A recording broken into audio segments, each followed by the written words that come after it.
Argylle is being digitally released only a month after it debuted in theaters.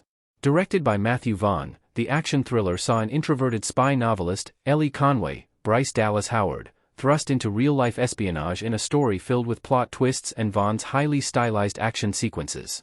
It was planned to be the beginning of a larger franchise with various sequels and spin-offs, including the continuation of Ellie's story, the adventures of the eponymous agent Argylle, Henry Cavill, and a crossover with Vaughn's Kingsman franchise.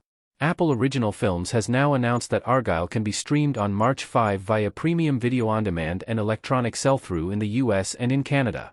It will stream globally on Apple TV Plus at a later date. This follows a similar strategy to Apple Original Films' other recent theatrical releases, such as Killers of the Flower Moon and Napoleon, which became available through video-on-demand before streaming on Apple TV Plus, although these films were in theaters longer than Argylle before their digital releases. Argylle's VOD and streaming performance will determine if the franchise has a future. Henry Cavill as Agent Argylle in Argylle. Despite a star-studded cast and Vaughn's ambitious franchise plans, Argylle bombing at the box office and its negative reviews make Vaughn's plans unlikely to be fully realized. Argylle was made on a reported budget of $200 million and has still not even reached a $100 million gross after a month in theaters.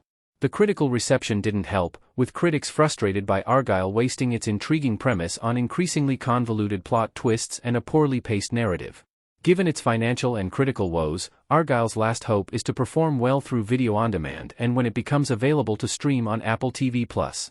If it is able to garner significant viewership and more of an enthusiastic response via streaming, Argylle may be able to continue its story, perhaps as an Apple TV+ television series or as a direct-to-streaming film instead of another theatrical release. It wouldn't be the first movie to find streaming success after struggling in theaters. Vaughn's plan is for the next film to be Argylle, Book 1, focused on the origins of Agent Argylle, and then return to Ellie's story in Argylle 2. If he gets an opportunity to expand the franchise on Apple TV+, it will be intriguing to see how he adapts his vision. If Argylle doesn't perform well when it streams, it will most likely put an end to the potential of an exciting new spy thriller franchise.